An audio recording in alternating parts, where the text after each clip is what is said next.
creating an atmosphere of mutual respect and consideration for boundaries can lead you to the path of personal happiness. This quote by Nancy Urbach starts us off today's conversation about how inner boundaries can set you up for happiness.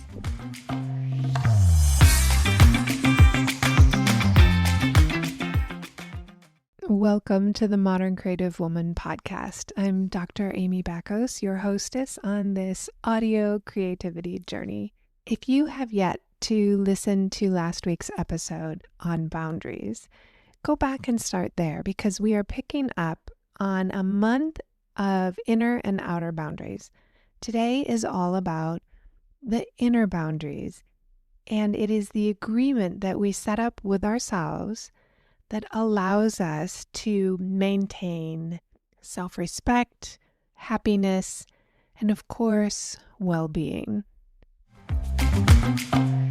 Let's get into this and talk about how those inner boundaries can play out in our happiness and our success in life. And then I want to go a little bit deeper and talk about an internal and an external locus of control. So an inner boundary is, I think, much less often talked about than those outer boundaries. An inner boundary really is a limit, a rule, or an expectation that you have of yourself. It's about your life, your behavior.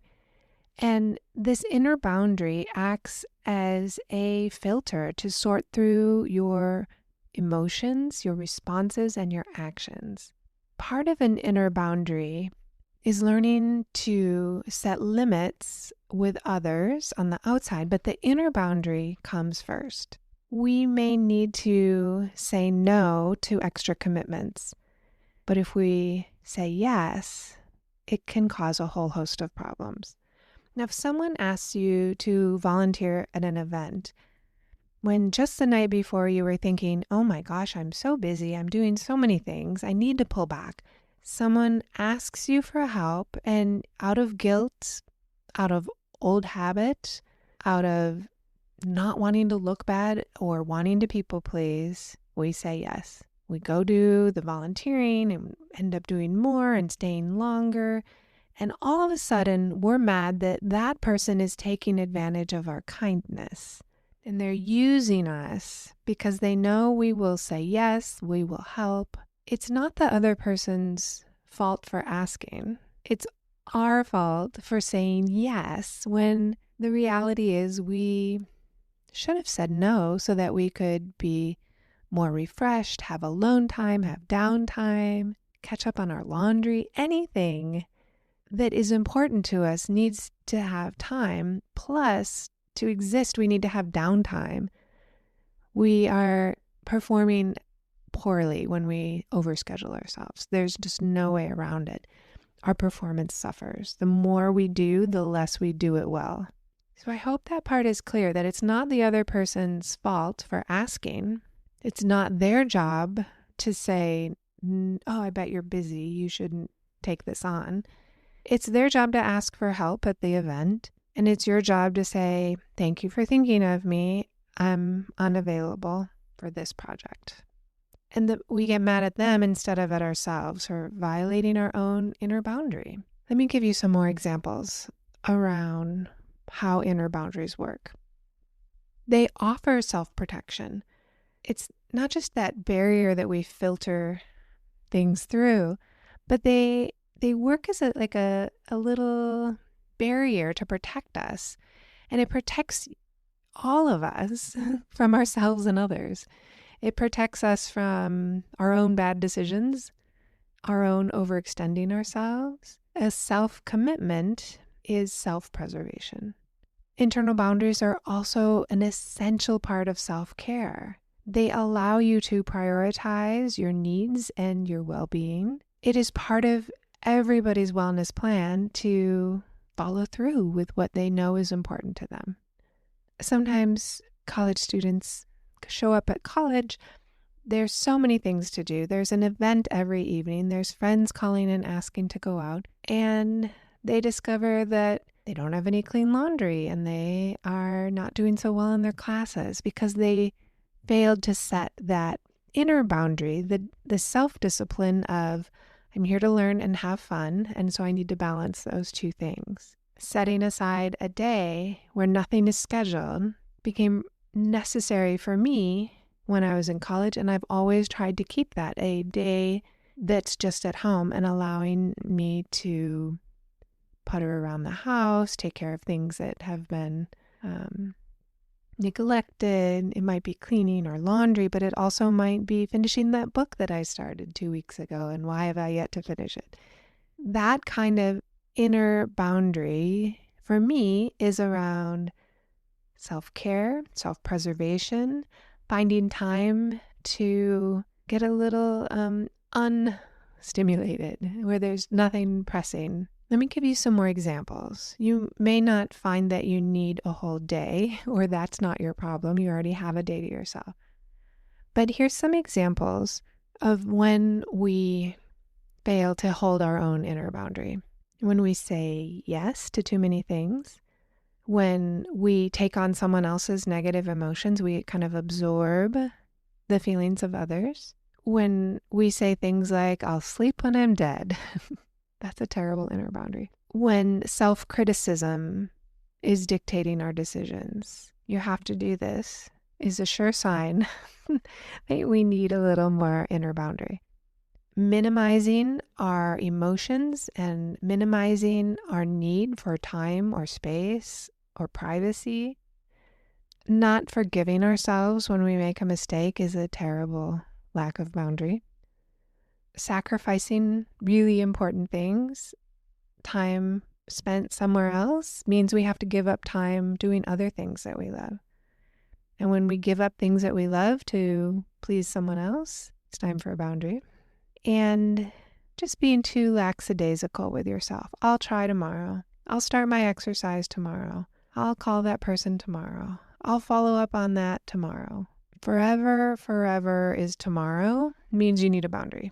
So on the flip side, let me tell you some examples of excellent inner boundaries.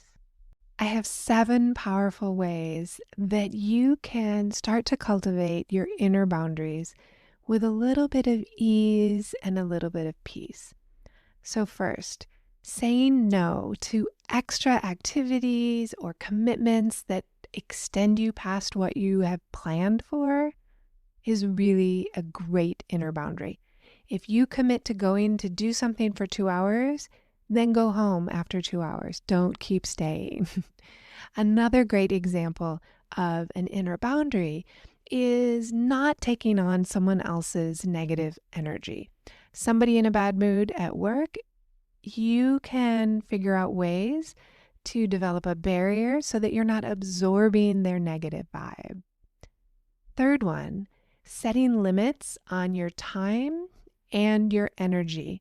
Listen, our best is not what we can do if we sacrifice our mental health and our sleep and our free time and our social life. That is not the best we can do. The best we do for other people, such as at work, is what we can do while we have not sacrificed our peace of mind and our well-being. Next one is challenging negative thoughts and self-criticism. Don't just sit there and take it when your mind starts spinning in a negative spiral. Pause, stop, and figure out strategies that allow you to speak kindly to yourself. Kindness is an essential aspect of both inner boundaries and mindful contact with the present moment. Next, validate your emotions without minimizing them. You don't have to catastrophize them, but certainly don't minimize them. You're allowed to want what you want. If you have a desire to do something, or if something makes you feel uncomfortable and you think you might do it anyway, it's time for a boundary. Another inner boundary that is so important is learning to forgive yourself. And that means accepting the past and, as Lily Tomlin says, giving up all hope that we can have a different past. Accepting what is and allowing ourselves to forgive ourselves. And when we know better, we can do better. first we have to figure out how to forgive. And finally, upholding your values is an essential component to inner boundaries. If you find yourself in a situation where you compromise on your values just a little bit, it's a slippery slope to a spot where we're not living our values at all. As I mentioned in the last episode, internal and external boundaries are interrelated, but they're different. The inner ones are about how we relate to these interactions with ourselves and how we connect to ourselves and commit to ourselves. There's a couple ways that we can do this, and the first one naturally is around awareness. Making contact with the present means identifying your needs and values. What's important to you?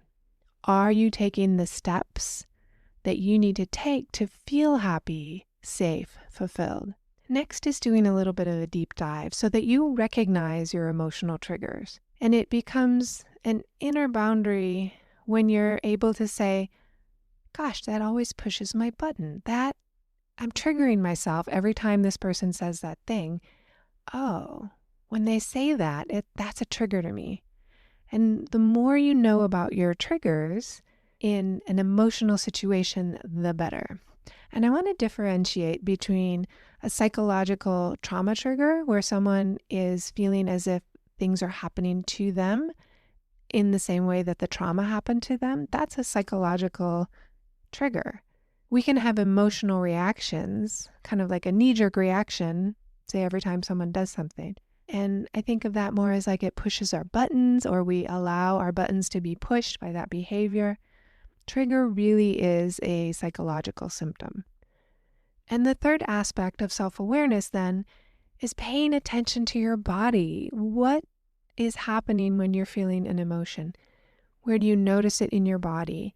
Is your chest tightening up? Paying attention to your body can give you vital clues to how you can start to adjust your inner boundaries. If your chest is tightening up when you have certain thoughts, then it's time to breathe. If your fists are clenching up when you're feeling angry, then it's time to relax and go for a walk. The way your body responds can give you important clues and point you in the direction of what you need to do to get back to that inner boundary. Let's have a conversation about internal and external locus of control. And it is one of the more widely studied concepts in personality psychology. And locus of control is each individual's belief about the cause of his or her experiences and the factors that that person is looking at to attribute success or failure. For example, if you fail a test when you're in school, you might say, boy, that test was hard. Or you might say, oh no, I'm such an idiot. I can't believe I failed. If you lean towards one or the other too much, it's not good. We want to have a balanced perspective. We want to understand both that the test was probably difficult and perhaps we were underprepared. It's when we're able to be independent. If our parents encouraged us to be independent, learn the connection between actions and consequences, we start to develop a stronger internal locus of control. So someone who has this external locus of control, and that means that they're viewing what happens to them, they're attributing what they succeed at or fail at to outside factors. And what happens when people adopt that stance is they feel constantly victimized. They blame others. Blame other people for the amount of money they make, for the promotion they did or did not get. Blame the neighbors for something that happens in the neighborhood. They think pessimistically. They don't believe that what they do could change anything anyway. It's probably not going to get better. It's kind of like a depressed spot. Someone with this external locus of control often focuses on what if? Well, what if that happens and I'm not ready? I better be ready. They have difficulty just bouncing back from life's challenges and failures, which are normal. We like the things that just happened to us, a frustration, a loss, a breakup that wasn't what we wanted. A person with that external locus of control blames others and just can't get past that loss. These are people that get stuck. They don't believe they can change anything. And finally, depression can set in. People with this external locus of control are often sapped of resiliency. They might say, why bother? It doesn't matter anyway. Now, individuals with a strong internal locus of control think in a completely different way. And I want to help you get into that internal locus of control for your decisions. And let me give you some examples about individuals who have a strong internal locus of control. They tend to think more optimistically. Of course, the glass is half full.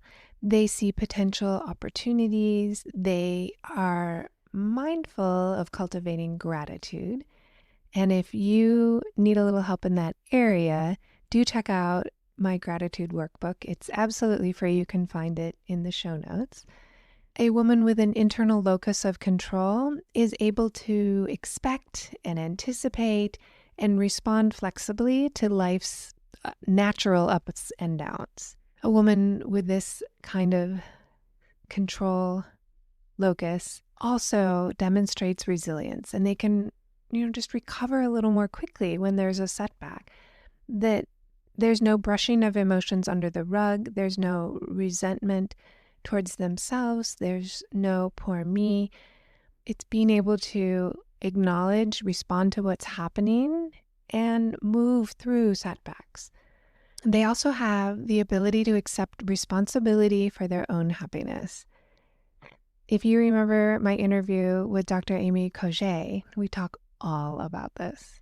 If you want to know a little bit more about happiness, go back to episode 99 and listen to Dr. Amy Cogé, who's a happiness expert, talk about what that means to be responsible for your own inner experience. A woman with a strong internal locus of control is able to explore many possible solutions. You've heard me talk about this in terms of divergent thinking, where we imagine all the possible options. We talk about pragmatism, like what will function here, what will be a pragmatic solution, and then to think of a few more past what might work. And a woman with an internal locus of control also believes that outcomes are influenced by their own actions and efforts. And there are certainly a number of things in the world that are extremely unfair circumstances, injustices, things that are way beyond our control. But there are many ways that our attitude can have an influence on our inner experience, and that's what I'm talking about.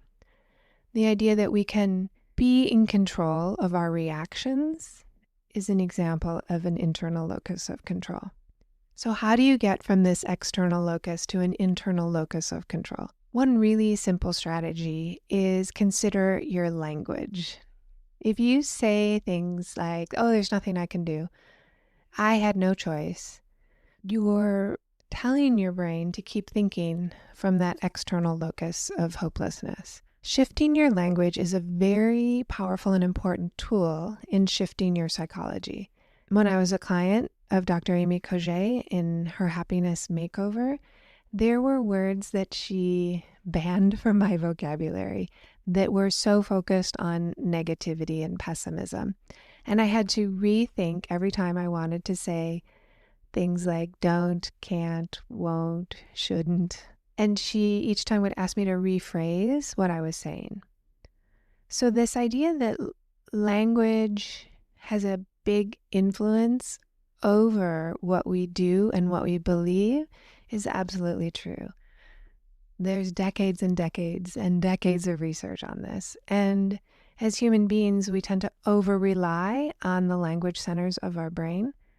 And so changing our language, just listening to what we're saying and adopting language that is more open or acknowledges alternatives is a really important part of cultivating a greater sense of internal locus. Another thing you can do is take on some planned risk-taking. One really important factor in shifting locus of control is if you're willing to take risks. And the research shows that if you're willing to take a little risk through something like an adventure, you can start to learn to regulate your own behavior and begin to see uncertainty or unpredictability as a challenge, as interesting, and no longer a threat.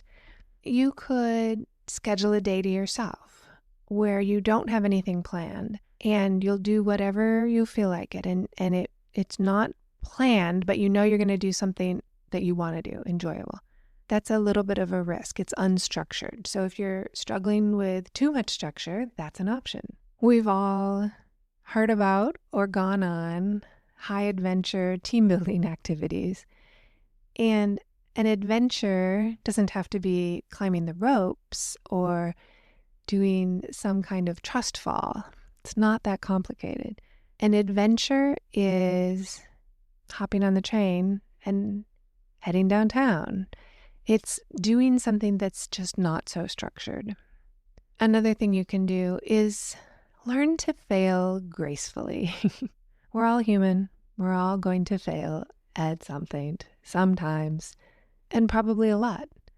It's the fear of failure that stops us, the fear of taking on a risk.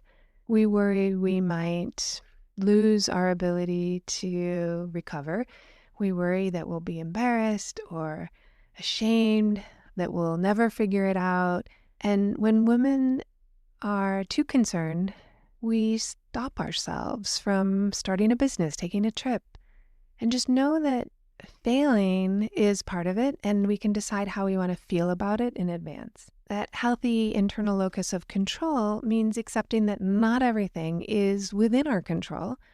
Failure is inherent, and most of the time it's completely survivable, and we can always learn something from it. Another way is being accountable. There's a great book called Uncommon Accountability, and the idea that we can take responsibility for ourselves regardless of what's happening around us, and allowing ourselves to experience that accountability for ourselves increases our authenticity, it strengthens our relationship, it helps us see that being vulnerable is okay and good. Being accountable means that old phrase, doing what you say you're going to do and saying what you mean. There's also a lot of great research that you can cultivate more of an inner locus of control through inspiration. Compelling research shows that creativity and inspiration will help you feel that inner locus of control and ultimately be happier and have a better sense of well-being. And there are so many people all around the world that are overcoming adversity, doing amazing things, and they're not different than us. They're human beings. You can be inspired from their stories, and that's a wonderful way to use creativity. You can have a look at movies or books or even just YouTube videos. The idea is to open up your world by saying yes to surrounding yourself with people who are doing things that you might want to do yourself. Your mind might say, oh, I could never do that. I can't do that. But if you see someone else do it and you receive that inspiration, it's huge. And it's really one of the reasons that inside the Modern Creative Woman, it's such a supportive community. And you can see women doing amazing things, making beautiful art. And they took the opportunity to have an inner locus of control that says, yeah, joining this group would help me. Or being in a community of women is really inspiring. It's those little thoughts that talk us out of taking action that throw us right back into that external locus of control, the pessimism. I wanted to share an example. It took me a while to think of a few things for you about my own struggle with external or internal locus of control. When I first moved to California, I was a little confused. Just going to the grocery store is different, right? Like to walk to the grocery means I have to go to the grocery store a little more often. I can't stock up for the week. And I remember feeling sorry for myself walking home from the grocery one time. I had so many bags and just feeling terrible and why me and why did I do this? And all of a sudden I thought, wait a minute, I chose to move here. I chose to walk to this grocery store. I chose to buy way more bags than I should probably be trying to carry. I created this situation literally out of my mind and in my actions. I created a situation where I was carrying too many bags, and my mind also created like, oh, poor me, why is it like this? That's an example of an external locus of control. Like it didn't just happen to me. And so in that moment, I realized, oh, I'm like not doing this the way I want to do this. I want to be happy going to the grocery store and walking home. And it was a simple enough solution. I can go more often. It's right on the way home from work. I can pop in twice a week instead of trying to do one time a week.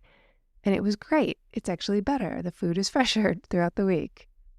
Another example that I thought of, I felt really hopeless about a financial situation that I found myself in. And I was even using that kind of language. Oh, what's happened to me? How did I find myself here?